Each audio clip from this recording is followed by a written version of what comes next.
Salam sejahtera untuk kita semua bisa berkumpul di ruang kelas 2A dalam keadaan sehat dan bahagia. Bapak Ibu, pada kesempatan siang hari ini saya akan memaparkan tugas CGP saya tentang diseminasi budaya positif. Sebelum saya mulai, marilah Bapak Ibu kita berdoa terlebih dahulu. Berdoa mulai.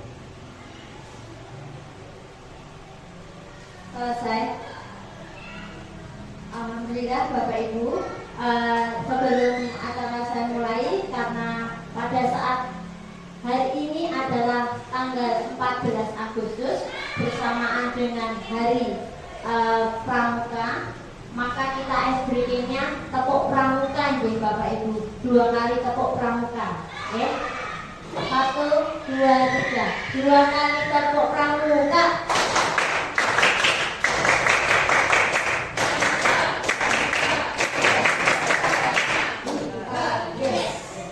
Terima kasih Bapak Ibu. Sebelum saya memaparkan, monggo kepala sekolah untuk mengisi acara pada siang hari ini, pembukaan terlebih dahulu. Terima kasih. Terima kasih Bu Bulan. Assalamualaikum warahmatullahi wabarakatuh. Sama-sama saya panjatkan puji syukur kehadirat Tuhan Yang Maha Esa, di mana pada siang sore hari ini kita kumpul dalam keadaan sehat walafiat serta dalam keadaan ceria dalam hari Pramuka, ya. Dan pada kesempatan hari ini kita rayakan dengan berbagai lomba serta kita rayakan pula dengan diseminasi budaya positif, di mana ini merupakan bagian dari CGP Bulan. Bapak Ibu semuanya, dalam kesempatan ini selain kita akan mendengarkan atau mengamati pemaparan dari Bu Bulan, nanti ada beberapa yang perlu kita sisipkan untuk kegiatan 2 hari ke depan, Bapak Ibu. Karena masih ada beberapa 2 kali, yaitu besok pagi, yaitu penilaian kelas luar biasa di Pak kita serta Bapak Ibu guru juga hebat, di mana kelas sudah tertata sedemikian rupa, bahkan sampai sore ini saja orang tua masih ada yang di kelas 4 sama kelas 5, kelas 4 ya, kelas 5 itu masih ada yang masih nganggur, ya. Serta Bapak Ibu semuanya untuk pramuka, ya, tadi pagi saya sudah mengatakan kepada hari pramuka dengan kota, dan untuk besok pagi saya juga pamit pagi hari, yaitu ada kegiatan HUTRI Kota Surakarta, yaitu jam 6 nanti di balai kota, yaitu jalan sehat sama permainan tradisional, ya, Bapak Ibu. Untuk tanggal 17-nya, ya, tanggal 16-nya kita karnaval, ya, kita karnaval. Tadi sudah ada satu aksesoris untuk pakaian kita, yaitu baju yang ada mentul-mentulnya itu.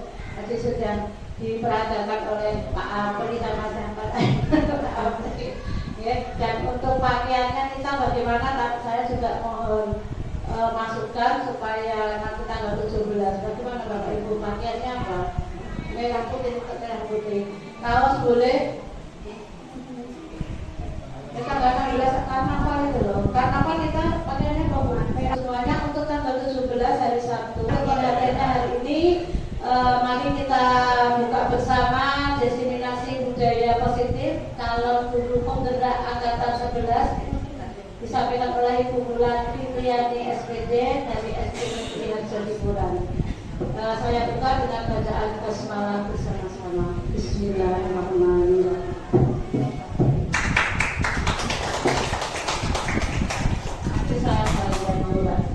Terima kasih kepala sekolah yang sudah membuka acara pada siang hari ini. Pada siang hari ini saya akan memaparkan tentang diseminasi budaya positif.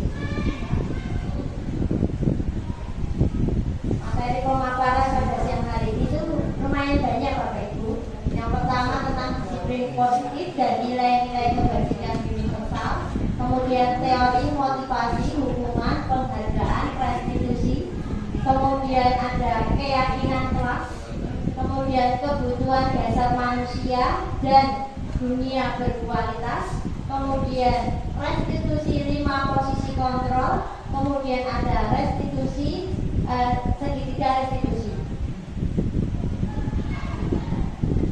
Disiplin positif dan nilai kebajikan. Untuk disiplin positif dan nilai-nilai kebajikan ini setiap hari sudah kita laksanakan di sekolah nih Bapak Ibu. Seperti contoh disiplin positif. Contohnya di sekolah kita budaya 5S ketika sebelum anak-anak memasuki ruang kelas, Bapak Ibu guru sudah menerapkan 5S di depan pintu gerbang. Benar buatan Ibu? Ya, itu budaya 5S. Budaya 5S itu apa saja Bapak Ibu? Di sini ada nih, salam, senyum, salam, sapa, sopan, santun. Itu budaya 5S. Termasuk itu adalah budaya positif. Nah, sekarang yang ini disiplin positif dan nilai kebajikan. Kata disiplin juga sering dihubungkan dengan hukuman. Padahal itu sesungguhnya berbeda, karena belajar tentang disiplin positif tidak harus dengan memberikan hukuman. Justru itu adalah salah satu alternatif terakhir dan kalau perlu tidak digunakan sama sekali. Dalam budaya kita, makna kata disiplin dimaknai menjadi sesuatu yang dilakukan seseorang pada orang lain untuk mendapatkan kepatuhan. Kita cenderung menghubungkan kata disiplin dengan ketidaknyamanan. Pernahkah Bapak Ibu di sekolah itu memilih melakukan hukuman atau memberikan arahan atau motivasi anak-anak untuk ke arah yang lebih baik selain menghukum? Pernah Bapak lakukan, bisa Bapak Ibu lakukan selain menghukum? Menghukum itu dalam artian yang bagaimana menurut Bapak Ibu? Hukuman mendidik tidak? Tidak mendidik, itu hukuman ya. Tetapi kalau hukuman itu ada rasa kesal, itu menyakitkan. Benar betul? Misalnya kamu datang terlambat, kamu dihukum bu guru, kamu lari keliling lapangan sekolah, itu sampai 10. Nah, itu termasuk hukuman apa termasuk restitusi? Atau konsekuensi? Hukuman ya. Nah,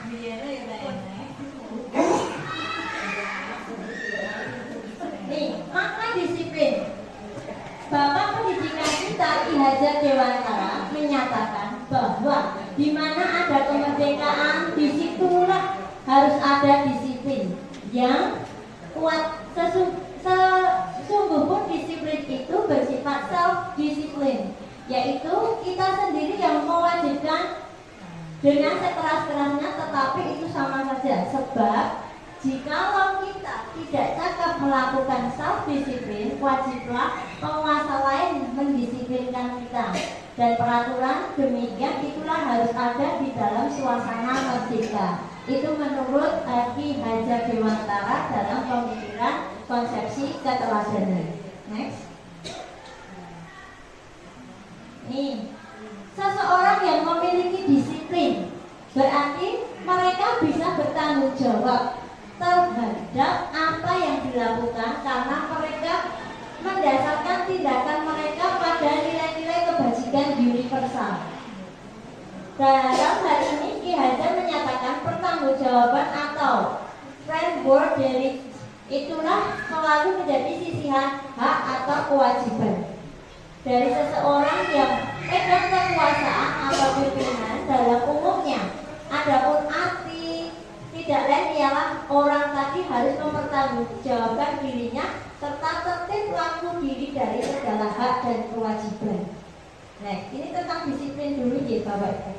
Nah, ini nilai-nilai kebajikan. Nah, nilai-nilai kebajikan yang diterapkan dalam ini ada profil pelajar Pancasila. Nilai-nilai kebajikan profil pelajar Pancasila ini sudah kita laksanakan di sekolah kita Bapak Ibu.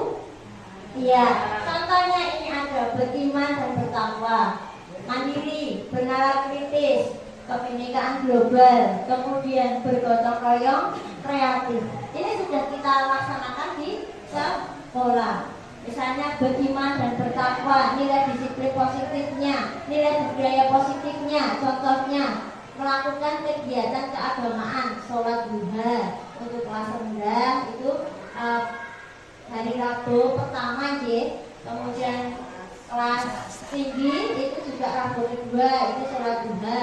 Kemudian setiap hari Jumat melaksanakan sholat Jumat berjamaah. Kemudian setiap hari Senin sampai Kamis itu melakukan kegiatan sholat duhur berjamaah, guru murid bersama-sama. Terus ya Bapak Ibu. Kemudian mandiri, anak-anak sudah kita latih secara mandiri. Mereka melakukan kegiatan di sekolah, misalnya proyek, misalnya membuat batik, mereka bisa berkreasi secara mandiri sesuai kemampuan yang dimiliki anak-anak. Kemudian bernalar kritis, anak-anak bisa menyelesaikan suatu permasalahan ketika pembelajaran di kelas. Mereka bisa menyelesaikan apa yang menjadi tugas anak-anak ketika pembelajaran di kelas. Kemudian ada berkebinekaan global, yaitu saling menghargai satu sama lain. Jadi anak-anak kita sudah menghargai anak-anak yang berlatar belakang yang berbeda dari teman-temannya. Misalnya di sekolah kita ini kan adalah sekolah inklusi. Jelas satu kelas itu ada teman yang berbeda. Anak-anak kita sudah saling menghargai. Kemudian teman yang inklusi malah dibantu oleh teman-teman yang lain, diajak bermain, diajak belajar bersama. Kemudian bergotong royong, anak-anak gotong royong di sini melakukan aktivitas di sekolah secara bersama-sama. Misalnya piket kelas dilakukan sesuai jadwal, dilakukan bersama-sama. Kemudian anak-anak yang kreatif, ya anak-anak itu bisa menciptakan atau menemukan ide-ide yang kreatif dari apa yang dilakukan Bu Guru dan Pak Guru di kelas, ya. Karena dalam pendidikan guru penggerak ini, guru berpusat pada murid sesuai dengan filosofi Ki Hajar Dewantara, memerdekakan murid untuk mencapai tujuan pendidikan yang lebih baik. Next. Ini nilai kebajikan yang lain, tidak perlu saya jelaskan. Nah, teori motivasi hukuman penghargaan restitusi. Nah, 3 motivasi manusia. Yang pertama, kalau motivasi hukuman penghargaan restitusi ini ya, yang pertama untuk menghindari ketidaknyamanan atau hukuman. Biasanya kalau anak-anak itu di sekolah, guru masih melakukan hukuman, menghukum anak misalnya berdiri di depan kelas, itu akan menimbulkan rasa trauma bagi anak tersebut. Karena apa yang kita lakukan terhadap anak didik itu akan dikenang sampai mereka itu dewasa. Seperti yang saya alami waktu dulu saya sekolah, seperti Bapak Ibu yang pernah alami waktu sekolah. Itu akan selalu diingat anak-anak sampai mereka itu nanti dewasa. Jadi untuk menghindari ketidaknyamanan atau hukuman itu bisa kita lakukan hal-hal yang lain. Nanti kita bahas di slide selanjutnya, ya. Kemudian lagi untuk mendapatkan imbalan atau penghargaan dari orang lain. Biasanya kan, yo anak-anak, siapa yang bisa menjawab pertanyaan Bu Guru kasih reward, Bu Guru kasih hadiah. Nah, itu juga sebenarnya kalau kita sering memberikan penghargaan hadiah itu menurut Bapak Ibu itu efektif tidak? Kita memberikan hadiah, saya kasih bintang 5 kalau kamu berani maju, saya kasih bintang 10 kalau kamu berani maju, saya kasih nilai 100. Itu menurut Bapak Ibu itu efektif tidak? Kalau kita sering memberikan reward hadiah. Oh, enggak selalu sering. Karena begini, kalau anak-anak itu kita pancing dengan reward, malah anak-anak itu tidak punya ide yang kreatif. Malah anak-anak itu mau maju kalau dikasih hadiah. Kalau nggak dikasih hadiah ya nggak mau. Jadi anak-anak kurang kreatif di sini. Terus benar. Lanjutnya, untuk menjadi orang yang mereka inginkan dan menghargai diri sendiri dengan nilai-nilai mereka yang percayai. Ya, nanti dibahas di slide selanjutnya. Next. Ini ada hukuman. Coba. Hukuman adalah sesuatu yang menyakitkan. perlu terjadi dan sifatnya mendadak, sementara konsekuensi telah disepakati bersama dan pelanggar dibuat tidak nyaman untuk sementara. Nah, ada bedanya antara hukuman dan konsekuensi. Kalau hukuman itu menyakitkan, tapi kalau konsekuensi itu anak ya sudah sepakat. Nah, misalnya dengan kita membuat apa Bapak Ibu?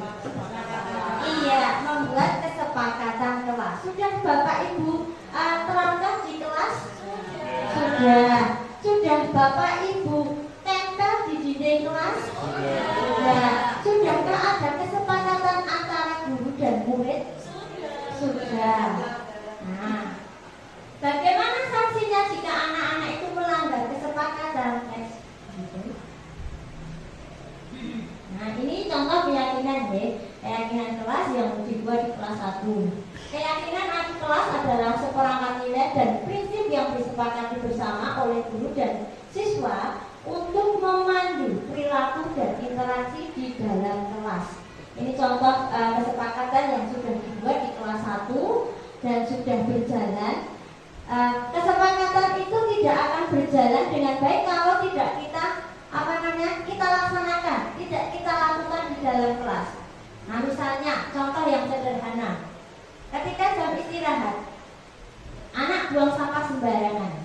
Di situ sudah buat kesepakatan. Bapak Ibu diamkan saja. Apakah kesepakatan kelas itu bisa tersampaikan ke anak-anak? Bisa tersampaikan? Tidak, nggih. Karena kesepakatan kelas itu harus kita gradei, secara bahasa Jawa itu gradei. Guru harus selalu mengingatkan anak-anak. Misalnya membuang sampah pada tempatnya, ada yang membuang sembarangan. Kalau tidak diingatkan, tidak digradei, anak-anak itu juga akan melanggar apa yang sudah menjadi kesepakatan bersama. Selain itu juga misalnya tanggung jawab anak-anak. Ketika piket kelas itu juga ya ada anak yang ketika piket tidak piket malah langsung pulang. Itu juga kalau kita nggak gradei, kita nggak beritahu anak tersebut, anak itu pasti tidak akan membersihkan kelas dengan baik, malah akan lari begitu pulang. Ya, itu kesepakatan yang kita buat ketika di dalam kelas. Nah, misalnya ada lagi anak datang terlambat. Nah, sudah dibuat kesepakatan datang tepat waktu. Apa yang akan Bapak Ibu lakukan sesuai kesepakatan yang sudah dibuat bersama murid? Menurut Bapak Ibu bagaimana? Kalau ada anak yang melanggar kesepakatan?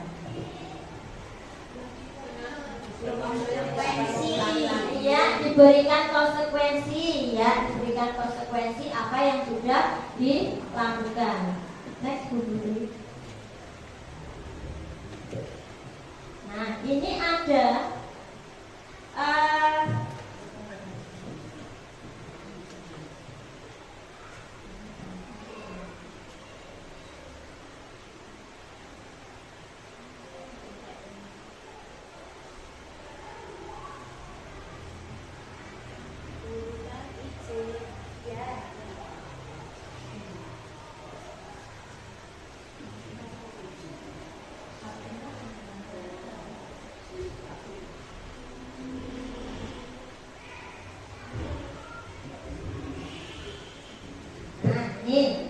tadi kan ada ya dihukum oleh penghargaan. Nih, tadi kan saya jelaskan kalau anak dihukum oleh penghargaan nih, bahwa penghargaan berlaku sama dengan hukuman dalam arti meminta atau membujuk seseorang melakukan sesuatu untuk memenuhi suatu tujuan tertentu dari orang lain, meminta bujukan atau membujuk dorongan eksternal dan akan ada faktor ketergantungan. Kemudian beberapa dampak dari pemberian penghargaan ini ada pengaruh jangka panjang dan jangka pendek. Penghargaan menghukum, penghargaan mengurangi ketetapan, penghargaan tidak efektif. Tadi ya memberikan reward ke anak-anak. Kemudian penghargaan merusak hubungan. Yeah. Kemudian ini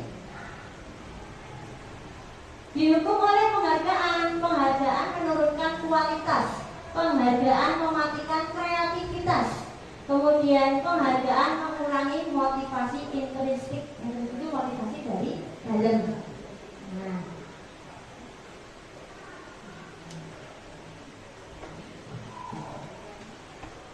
ini contoh pengakuan atau apresiasi kebajikan. Yang pertama itu ada pembukaan, ada nilai kebajikan, ada situasi. Yang pertama, kemarin saya perhatikan rasa empatimu besar sekali, itu nilai kebajikan. Ada 3 gitu ya.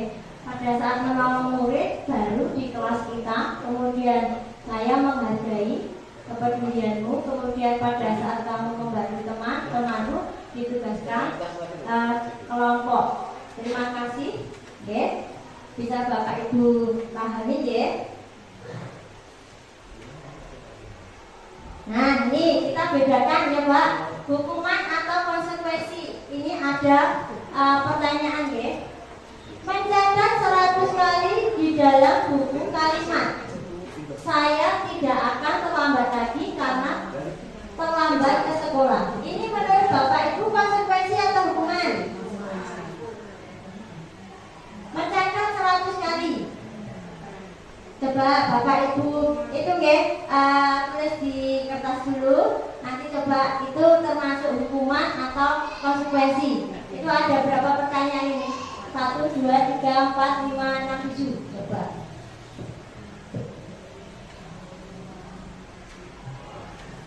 Lari mengelilingi lapangan basket 2 kali karena terlambat. Hukuman.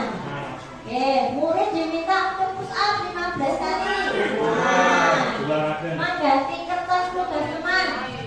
Konsekuensi ya. Membersihkan tumpahan air. Ya. Murid disuruh untuk tidak mengenakan sepatu sehari di sekolah karena tidak mengenakan sepatu hitam. Hukuman. Kemudian lari mengelilingi lapangan basket 2 kali.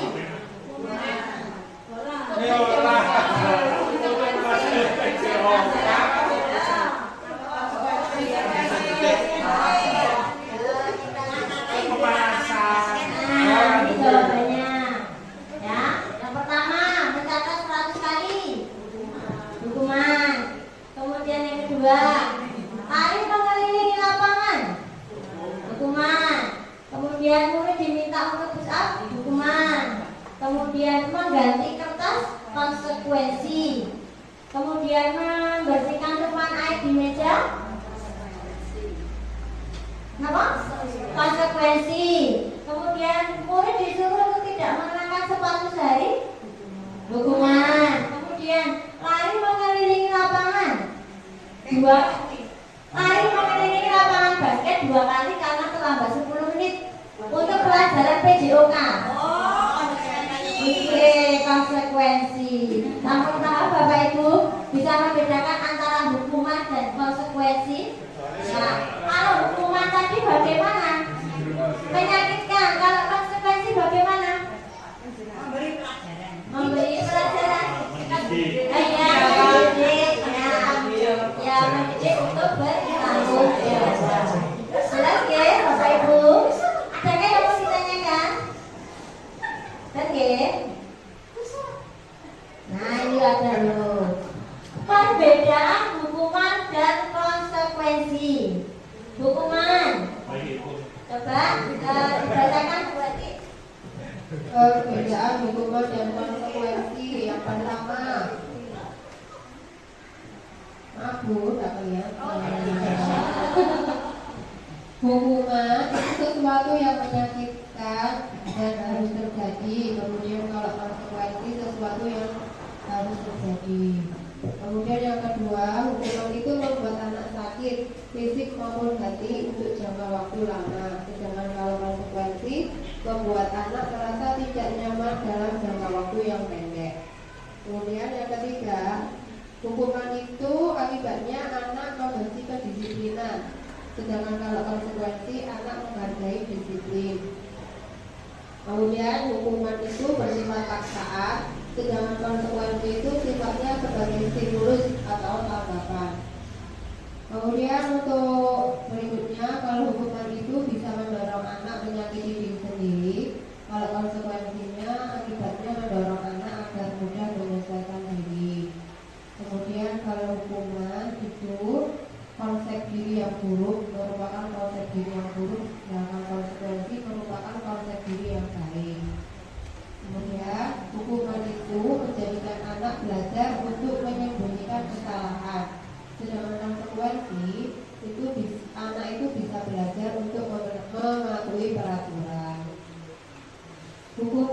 itu berupa marah, kemudian rasa bersalah, dipermalukan, dan merasa tak dihargai. Kalau konsekuensi itu kehilangan hak, dibuat tidak nyaman, diasingkan untuk sementara atau terkot. Terima kasih Bu Wati. Ya, sama-sama. Ini adalah perbedaan hukuman dan konsekuensi, sudah dibacakan Bu Wati. Terima kasih Bu Wati. Kalau hukuman itu sesuatu yang menyakitkan, harus terjadi. Seperti tadi bisa Bapak Ibu bisa amati pertanyaan tadi ya, yang di slide sebelumnya. Kalau lari keliling lapangan itu bukan pas-pas dalam PJO kan ya, misalnya ada murid terlambat disuruh lari mengelilingi lapangan, itu kan hukuman secara fisik. Kemudian kalau konsekuensi itu sesuatu harus terjadi. Kemudian kalau hukuman itu membuat anak sakit fisik maupun hati, itu akan dikenang anak-anak. Kalau misalnya kita di sekolah itu sering memberikan hukuman ke anak-anak, apalagi kalau kita itu di kelas misalnya ada permasalahan, kemudian anak didik kita ketika pembelajaran rame misalnya, ketika itu Bapak Ibu memberikan hukuman, ayo kamu rame terus berdiri di depan kelas sampai selesai. Nah, itu termasuk hukuman dan itu akan menyakitkan dan akan selalu dikenang anak-anak sampai nanti anak-anak itu dewasa pun akan selalu diingat oleh anak-anak. Jadi ketika kita mendidik anak-anak ya kita sesuaikan sesuai dengan filosofi Ki Hajar Dewantara, yaitu Tuturi Handayani, kemudian Engaso Sutulojo. Ya, itu urutannya Bapak Ibu coba satu. Ya,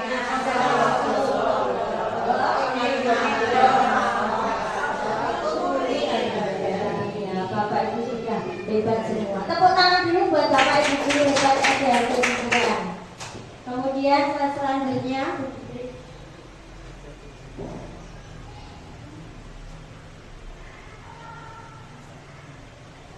sekarang sudah sampai ke restitusi. Tadi hukuman, kemudian konsekuensi, sekarang restitusi.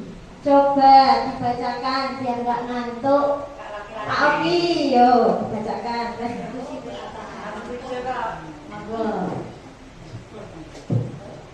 Restitusi adalah proses menciptakan kondisi bagi murid untuk memperbaiki kesalahan mereka, sehingga mereka bisa kembali pada kelompok mereka dengan karakter yang lebih kuat. Restitusi juga merupakan proses kolaboratif yang mengajarkan murid untuk mencari solusi untuk masalah mereka dan membantu murid berpikir tentang orang seperti apa yang mereka ingin menjadi tujuan mulia dan bagaimana mereka harus memperlakukan orang lain. Nah, itu restitusi ya. Restitusi itu adalah proses menciptakan kondisi bagi murid untuk memperbaiki kesalahan mereka, sehingga mereka bisa kembali pada kelompok mereka dengan karakter yang lebih kuat. Restitusi juga merupakan proses kolaboratif yang mengajarkan murid untuk mencari solusi untuk masalah mereka dan membantu murid berpikir tentang orang seperti apa yang mereka ingin menjadi tujuan mulia dan bagaimana mereka harus memperlakukan orang lain. Nah, ini restitusi ini sering sekali kita lakukan ketika di kelas atau di luar kelas ya. Banyak sekali permasalahan anak didik kita yang kompleks ya. Banyak sekali misalnya hal-hal yang setiap hari kita temui di kelas ataupun di luar kelas. Tadi sudah saya singgung tentang kebersihan lingkungan kelas. Masih banyak anak yang membuang sampah sembarangan. Kemudian ada lagi ketika bermain dengan teman, gojeknya berlebihan, jegal-jegalan. Nah, apa yang akan Bapak lakukan jika Bapak Ibu lakukan jika menemukan siswa yang berlebihan ketika melakukan kegiatan di luar kelas atau di dalam kelas, melakukan kesalahan selain dengan meyakinkan keyakinan kelas. Nah, dengan restitusi ini kita bisa menyelesaikan permasalahan yang dihadapi anak-anak. Nah, ini juga ada lagi, nanti kita bahas bersama-sama ya di segitiga restitusi. Ini ada Hukuman tadi sudah saya jelaskan ya. Menjelaskan kalau hukuman itu sikapnya negatif. Bawa lagi Bu.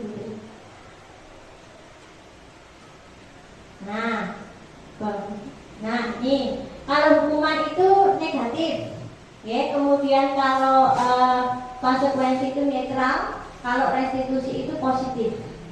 Nih, ada apa namanya? Perbedaan ya dari ketiga itu, hukuman, restitusi, kemudian hukuman, kemudian konsekuensi, kemudian restitusi, itu ada 3 perbedaannya. Ini bisa kita ambil yang sebelah sana ya. Kalau yang restitusi itu masalah terpecahkan, kemudian murid belajar bertanggung jawab untuk perilakunya. Fokus pada pemecahan masalah dalam jangka waktu panjang. Apa yang kamu yakini, apa yang bisa kamu lakukan untuk memperbaiki masalah ini. Kemudian murid akan menghormati dirinya dan orang lain. Ini tentang apa namanya? Hukuman, kemudian restitusi, kemudian konsekuensi. Nah, sekarang ciri-ciri dari restitusi.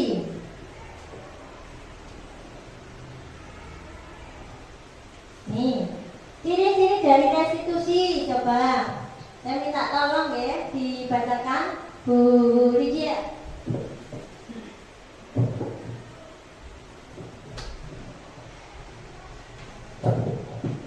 Berikut 9 ciri-ciri restitusi. Yang pertama, bukan untuk menebus kesalahan, namun untuk belajar dari kesalahan. Yang kedua, memperbaiki hubungan. 3, tawaran bukan paksaan.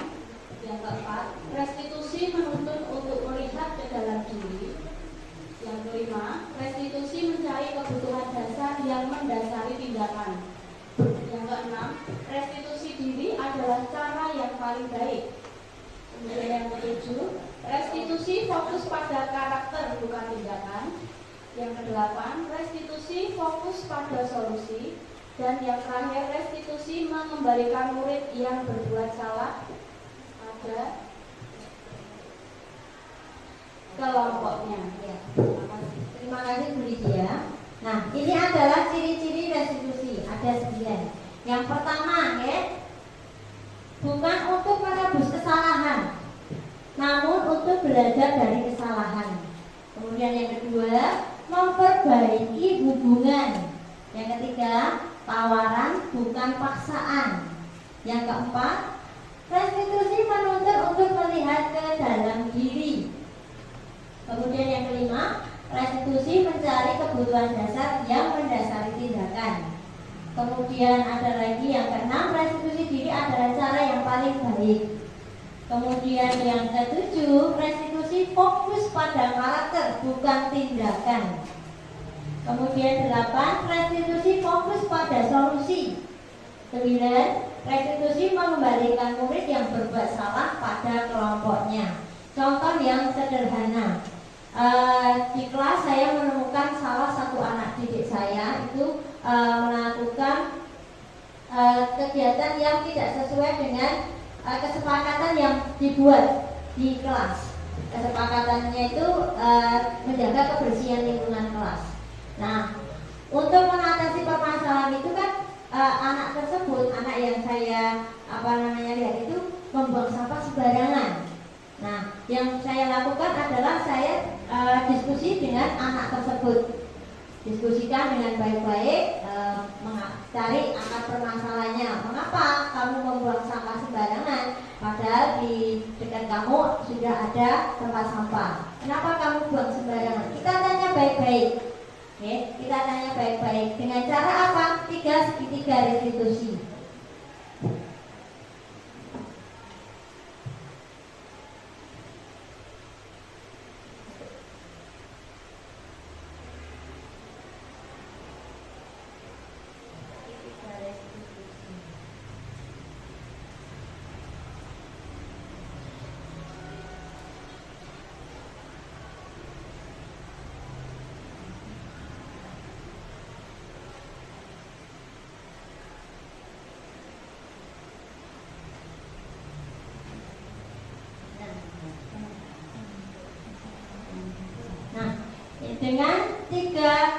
tiga restitusi, yaitu yang pertama dengan melakukan validasi tindakan.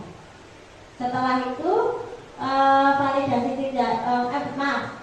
menstabilkan identitas, kemudian memvalidasi tindakan, kemudian menanyakan kesepakatan.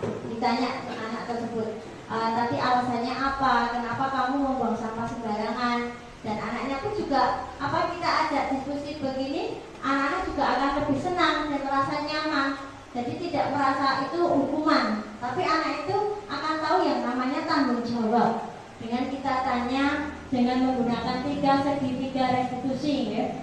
Menstabilkan identitas, kemudian memvalidasi tindakan, kemudian kita tanyakan keyakinan kelas yang sudah dibuat. Kemudian ada lagi kasus-kasus lain. Anak bermain ketika istirahat dijak temannya, ya temannya dijegal gitu. Ya juga bisa kita selesaikan dengan baik-baik tanpa anak itu merasa merasa paling menang, itu enggak. Kita tanyakan kenapa kamu melakukan perbuatan ini, kenapa kamu menjegal temanmu. Kita tanyakan dengan baik-baik akan permasalahannya apa. Kemudian yang tersakiti pun itu juga tidak merasa istilahnya yang tersakiti itu juga akan tahu permasalahan yang dihadapi temannya dan bisa saling memaafkan dan bisa berteman lagi. Ya, kita tanya dengan baik-baik kenapa, alasannya apa, gitu akan anak-anak yang melakukan perbuatan itu juga akan ada efek bagi dia untuk bertanggung jawab menghargai orang lain, terutama menghargai temannya agar tidak melakukan perbuatannya lagi. Terus ya Bapak Ibu. Kemudian lagi kita lanjutkan lagi ya. 5 posisi kontrol. Itu ada 5, ya. Ada penghukum. Kemudian yang kedua, pembuat rasa bersalah. Kemudian yang ketiga, teman. Yang keempat, pemantau. Yang kelima, sebagai manajer. Ini adalah kasus terhadap anak didik kita yang akan kita temui ketika anak-anak itu berbuat kesalahan. Yang pertama misalnya ada anak yang terlambat ketika berangkat ke sekolah, terlambat. Nah, penghukum tadi sudah saya jelaskan ya, kalau penghukum misalnya kita bertemu dengan adik kita, kemudian kita kasih hukuman, kamu lari keliling sekolah 5 kali misalnya, itu termasuk hukuman. Kita tanya, bisa dengan getakan gitu, itu namanya hukuman. Kemudian yang kedua, pembuat rasa bersalah, itu kita tegur tapi anak tersebut juga merasa bersalah. Jadi kita marah-marah dengan anak tersebut dan anak tersebut akhirnya merasa dia itu bersalah. Kemudian yang ketiga, sebagai teman kita tanya dengan baik misalnya, Mas, Mbak, kenapa tadi kamu terlambat? Kan kita sebagai teman, ya kita tanya kan kita sebagai teman. Itu Bu misalnya, coba kita jawab, itu Bu tadi bangun kesiangan. Terus kita tanya lagi, mengapa kamu bisa bangun kesiangan? Karena nggak ada yang bangunin Bu. Nah, itu kita sebagai teman, ya. Kemudian kalau sebagai pemantau itu kita memberikan motivasi anak tersebut dan anak tersebut tidak mengulangi perbuatannya lagi. Kita tanya, ya, kenapa kamu tadi terlambat? Itu Bu, tadi saya waktu mau berangkat itu ban saya kempes misalnya. Nah, terus kita sebagai pemantau kita tanya baik-baik. Kemudian ada lagi sebagai manajer. Manajer itu kita memberikan anak tersebut motivasi, ya, yang bersifatnya itu baik dan anak itu merasa nyaman apa yang dikatakan gurunya. Lebih nyaman lagi dari posisi teman atau pemantau. Manajer berarti kita menanyakan anak tersebut, kemudian alasannya apa, anak bisa menjelaskan, kemudian guru memberikan penguatan. Ya, besok lagi kamu jangan terlambat lagi ke sekolah ya, besok bangunnya lebih pagi lagi. Itu contohnya. Oke. Kemudian kita lanjutkan lagi ya. 5 kebutuhan dasar manusia. Yang pertama ada kebutuhan apa Bapak Ibu? Yang ini kebutuhan bertahan hidup. Nah, kemudian yang kedua penguasa, ya. Yang ketiga ya kasih sayang rasa diterima. Kemudian yang keempat kesenangan. Yang kelima kebebasan. Nah, ini adalah 5 kebutuhan dasar manusia, kebutuhan dasar untuk anak didik kita. Yang pertama kebutuhan bertahan hidup. Contohnya kebutuhan bertahan hidup itu contohnya kenapa Bapak Ibu? Makan, ya. Ketika jam pagi anak sudah masuk, kemudian ada yang datang ke duduk ya pas pelajaran. Ada yang mengeluh sakit perut karena belum sarapan. Makan itu termasuk kebutuhan pokok nih. Kalau anak-anak belum makan itu akan menimbulkan rasa yang tidak nyaman. Terus kemudian sakit, kemudian diberikan materi, kemudian teman-temannya sudah menitip, anak itu belum sarapan.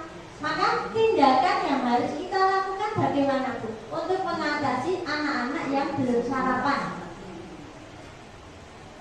Memberi apa? Kalau belum sarapan? Ya, diberi sarapan dulu. Nah itu saya juga sering di kelas Bapak Ibu, anak didik saya itu belum sarapan, kemudian di kelas menentruk sambat perutnya sakit. Kalau perut sakit dikasih minyak kayu putih ya tidak sembuh-sembuh, harus makan. Ini kebutuhan hidup, ya. Kemudian penguasa, kekuatan, itu hubungannya dengan anak-anak itu ketika di sekolah itu merasa nyaman dengan berinteraksi dengan di lingkungan di sekolah. Kemudian yang ketiga kasih sayang, kemudian rasa diterima. Maksudnya kita sebagai guru ya harus memperhatikan anak didik kita dengan rasa kasih sayang, ya. Kasih sayang maksudnya kita perhatikan, kita gadai, itu anak-anak akan merasa nyaman, akan merasa senang, akan merasa bahagia, ya. Diperhatikan bu guru, oh aku ternyata di sekolah itu diperhatikan sama bu guru, Pak Guru di SD Harjo Hiburan, Bapak Ibu Guru di SD Harjo Hiburan itu ramah-ramah, baik-baik, perhatian, nggak ada yang galak, semua baik-baik, ngajarin murid dengan baik. Kemudian kesenangan, ada lagi ini kesenangan. Kesenangan itu apa? Hubungannya dengan hobi. Selain hobi, kegemaran. Ya misalnya Bu Wiwin melihat anak didiknya ada yang punya kesenangan. Kesenangannya apa? Oh kesenangannya melukis, kesenangannya menyanyi. Nah, kemudian bakat apa yang dimiliki anak tersebut kemudian dikembangkan di sekolah dengan mengikuti ekstrakurikuler. Nah, anak itu akan merasa nyaman, akan merasa senang ketika belajar di sekolah. Kemudian kebebasan, anak diberikan kebebasan bereksplorasi, diberikan kebebasan berpendapat, kemudian diberikan kebebasan ketika bermain, memilih ekstra yang ada di sekolah sesuai dengan bakat dan minatnya. Itu anak akan merasa lebih nyaman dan tidak tertekan. Nah, budaya positif di SD Negeri Harjo Hiburan itu sudah diterapkan setiap hari di sekolah. Banyak sekali budaya-budaya positif yang sudah dikembangkan di sekolah kita ini, ya Bapak Ibu. Itu tujuannya dengan budaya positif itu akan memberikan rasa nyaman untuk anak didik kita ketika mereka belajar di sekolah. Nah, ini budaya positif ini transportasi pendidikan menurut filosofi Ki Hajar Dewantara. Jadi ada kaitannya ya antara budaya positif dengan filosofi Ki Hajar Dewantara. Jadi mendidik anak itu menuntun, ya kita itu menuntun, memberikan tuntunan anak-anak untuk menjadi manusia yang merdeka. Kemudian teori control choice theory William Blatzer itu berpendapat bahwa Anda tidak bisa mengontrol orang lain, hanya Anda yang bisa mengontrol diri Anda sendiri. Jadi kita tidak bisa Bapak Ibu mengontrol orang lain untuk bertindak berperilaku seperti apa yang kita lakukan. Itu. Kemudian semua perilaku memiliki tujuan. Nih, model berpikir menang-menangan, kolaborasi dan konsensus menciptakan pilihan-pilihan baru. Pengembangan komunitas berbasis aset kekuatan. Oke. Ini tentang budaya positif, tentang motivasi, restitusi, kemudian konsekuensi, hukuman, kebutuhan dasar manusia. Ini adalah materi pemaparan tentang budaya positif di sekolah ya Bapak Ibu.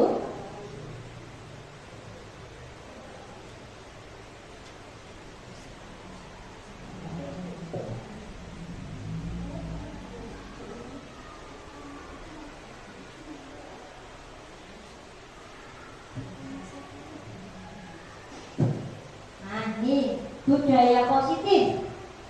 Lingkungan yang positif, keyakinan kelas, peraturan kelas. Nah, budaya yang positif itu budaya yang baik yang kita terapkan di sekolah. Kalau tidak, kalau sudah ada keyakinan kelas, apakah perlu peraturan? Menurut Bapak Ibu perlu tidak? Kalau sudah ada keyakinan kelas, perlu tidak peraturan? Perlu ya. Kalau peraturan itu sifatnya bagaimana Bapak Ibu? Peraturan sifatnya dari Bu Ina mengikat. Tapi kalau keyakinan kelas,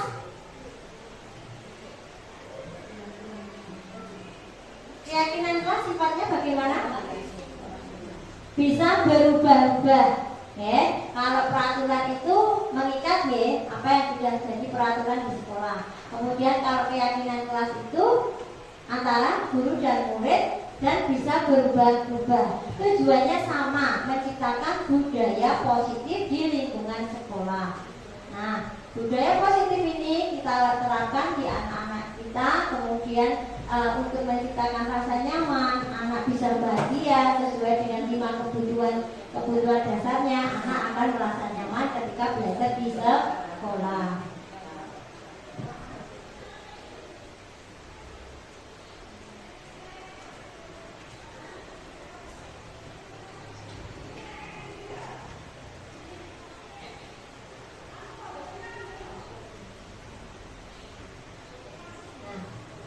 Dari sini Bapak Ibu, adakah yang perlu ditanyakan tentang segitiga restitusi? Kalau segitiga restitusi itu menyelesaikan masalah dengan siswa agar anak tersebut bisa kembali ke kelompoknya. Ya, jadi yang bersalah itu akan mempertanggungjawabkan kesalahannya dan tidak akan mengulanginya kembali. Sedangkan korbannya juga tidak akan merasa kecewa. Ya misalnya waktu istirahat ada yang anak-anak lari, kemudian makanannya jatuh kesenggol. Nah, yang jadi korban juga merasa nyaman. Misalnya yang tadi menumpahkan itu menemukan makanannya yang tadi sudah ditumpahkan. Nah itu jadi yang bersalah juga akan tahu tanggung jawabnya, memperbaiki kesalahannya. Kemudian anak yang jadi korban itu tidak merasa tersakiti. J. Ada lagi yang mau ditanyakan Bapak Ibu? Masih ada waktu? Oke, ini sebenarnya saya juga sudah mempraktekkan segitiga restitusi dengan anak didik saya. Itu ada videonya juga, ya. Itu saya menyelesaikan permasalahan anak didik saya tentang itu pada saat istirahat membuang sampah sembarangan. Kemudian ada lagi ketika disuruh piket malah membentak-bentak temannya. Itu saya selesaikan dengan 3 segitiga restitusi. Segitiga restitusi itu tidak semua masalah bisa kita selesaikan dengan segitiga restitusi. Ada cara yang lain juga, tergantung permasalahan yang dihadapi anak-anak. Tapi kalau menurut saya segitiga restitusi ini lebih efektif daripada cara-cara yang lain. Adakah yang mau ditanyakan Bapak Ibu dari apa yang saya paparkan? Sudah jelas Bapak Ibu? Nah ini ada filosofi Ki Hajar Merdeka. Menurut Ki Hajar Dewantara, merdeka itu artinya tidak hanya terlepas dari perintah, akan tetapi juga cakap buat memerintah diri sendiri.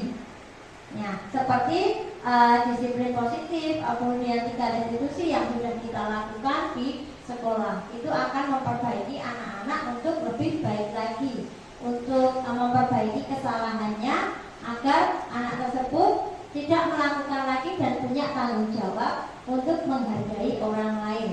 Ya, tidak merasa menjadi seorang penguasa, tidak menang-menangan, tidak merasa dirinya paling hebat, tidak merasa dirinya paling kuat.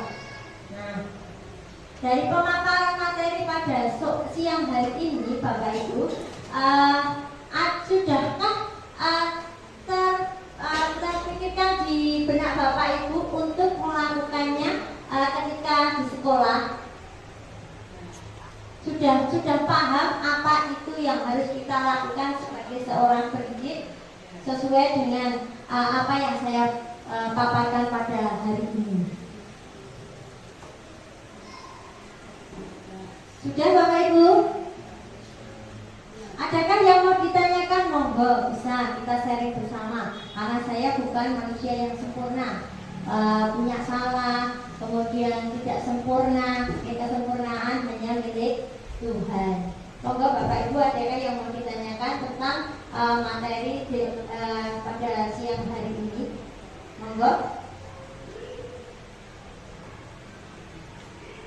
Adakah yang mau ditanyakan Bapak Ibu? Berapa menit? Berapa menit? Masih kurang berapa menit? 10 menit. Ya, 10 menit buat tanya jawab nggih Bapak Ibu. Monggo, adakah yang mau ditanyakan dari apa yang sudah saya paparkan pada siang hari ini?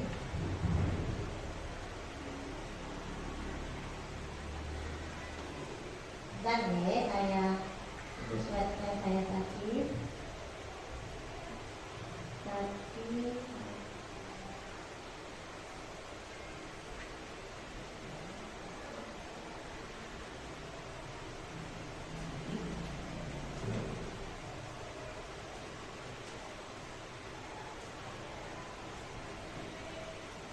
Dari keyakinan kelas sudah paham Bapak Ibu? Keyakinan kelas sudah ya, sudah diterapkan di sekolah, di kelas masing-masing ya, sudah membuat semua ya. Keyakinan kelas itu bukan sebagai pajangan, tetapi keyakinan kelas itu bisa kita terapkan ke anak didik kita ya, dengan menggradasi. Misalnya, jangan buang sampah sembarangan, coba patuhi aturan kelas, misalnya pakai baju yang rapi ya. Kemudian dengarkan bu guru ketika bu guru sedang menerangkan, hargai teman, menghormati teman, kerjakan tugas tepat waktu, datang tepat waktu. Tapi kalau misalnya ada yang melanggar, yaitu kita harus berulang kali gradai anak didik kita agar tidak melakukan perbuatan yang sudah menjadi kesepakatan bersama. Kesepakatan kelas juga bisa dengan Bapak Ibu guru dan Bu Kepala Sekolah kita buat kesepakatan bersama. Kan sudah ada peraturan, misalnya kesepakatan kita buat sharing dengan Bu Kepala Sekolah apa yang harus kita kesepakati bersama agar tercipta suasana nyaman, disiplin positif di sekolah. Itu bisa kita laksanakan dengan baik ya. Setiap pagi kita sudah melakukan kegiatan-kegiatan yang sangat padat, dari hadir tepat waktu malah sebelum jamnya kita sudah hadir di sekolah. Kita menyapa anak didik kita, kemudian kita menyapa anak didik di depan kelas, kemudian di depan gerbang. Itu juga termasuk cerminan budaya positif di lingkungan SD Negeri Harjo Hiburan. Selain budaya positif juga ada lagi. Kalau di kelas saya, di kelas 1, kelas 2 itu 1, 2, kemudian kelas 3 biasanya, bahkan semua kelas itu menerapkan 4 kartu kata ajaib. Contohnya, kalau 4 kartu ajaib, contohnya apa Bapak Ibu? Jika salah, ini ya, maaf ya, jika salah harus meminta maaf. Kalau diberi kita harus terima kasih. Kemudian kalau kita mau minta tolong, kita ucapkan kata iya. Kemudian ada lagi, kalau kita mau lewat jahit. Kalau bahasa ini yang sudah dipelajari di sini adalah magic word. Itu bisa kita lakukan setiap hari di sekolah, bisa kita terapkan di anak-anak. Itu termasuk contoh-contoh budaya positif. Bapak Ibu guru di sekolah juga memberikan contoh yang baik juga ke anak-anak. Datang pagi, tepat waktu, kemudian menyapa anak didik dengan budaya 5S, kemudian budaya positif yang lain sebelum masuk kelas, antri berbaris di depan kelas, kemudian setelah masuk kelas dengan berdoa bersama, memberikan penguatan, kemudian memberikan ice breaking. Jadi dengan apa yang kita lakukan di sekolah ini akan menciptakan budaya yang positif. Kemudian jadi pendidik itu ya satu, modalnya kita harus sabar, tahu karakter anak didik, tahu kemampuan anak didik kita. Menurut filosofi Ki Hajar Dewantara, bahwa guru itu bisa mendidik murid dengan cara menuntun. Menuntun itu ibaratnya seperti kita menuntun tumbuhnya padi. Padi itu akan tumbuh dengan subur dengan baik kalau kita rawat dengan baik, kita beri pupuk, kita siram, kemudian kita kita hamanya itu kita siangi hamanya, itu akan tumbuh dengan subur. Nah, seperti yang visi kemarin saya paparkan, bahwa tujuan cita-cita itu akan tercapai kalau kita melakukannya berjuang dengan sungguh-sungguh. Harapan ke depan kan anak didik yang apa Bapak Ibu kemarin yang sudah dijelaskan, anak didik yang berakhlak mulia, berprestasi, iya sesuai visi, berkarakter, pelajar Pancasila, terwujudnya peserta didik yang berakhlak mulia, beriman dan bertakwa, kemudian berprestasi dan peduli lingkungan dalam profil pelajar Pancasila. Coba Bapak Ibu tepuk profil pelajar Pancasila. Berakhlak mulia, berbineka, mandiri, gotong royong, kenalan kritis, kreatif, siap pelajar Pancasila, merdeka belajar. Kita wujudkan profil pelajar Pancasila di sekolah. Nyanyi yuk. 1, 2, 3. Pelajar Pancasila beriman dan bertakwa pada Tuhan yang Esa dan berakhlak mulia, berdiri tegar, gotong royong mandiri, kreatif dan kenal kritis. Nah, tepuk tangan untuk Bapak Ibu guru yang tadi sudah berhiburan.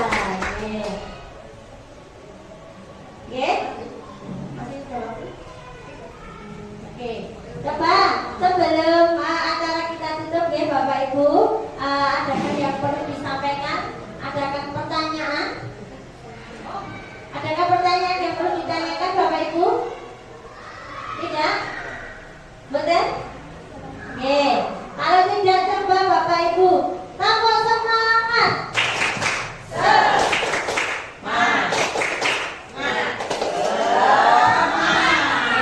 Hari sudah sore ya Bapak Ibu. Terima kasih Bapak Ibu sudah meluangkan waktu untuk kegiatan pemaparan CGB saya. Terima kasih waktu dan kesempatan yang sudah diberikan. Saya mohon maaf apabila selama saya memaparkan kegiatan ini membuat Bapak Ibu bingung atau ngantuk, saya mohon maaf. Tapi saya ucapkan banyak terima kasih atas waktu yang diberikan Bapak Ibu, sehingga saya pada siang hari ini bisa memaparkan kegiatan diseminasi budaya positif di lingkungan sekolah. Terima kasih Bapak Ibu. Sebelumnya kita tutup acara ini dengan berdoa bersama. Mari kita berdoa menurut agama dan kepercayaan masing-masing. Berdoa mulai. Terima kasih Bapak Ibu. Selesai. Wassalamualaikum warahmatullahi wabarakatuh. Terima kasih Bapak Ibu. Selanjutnya kita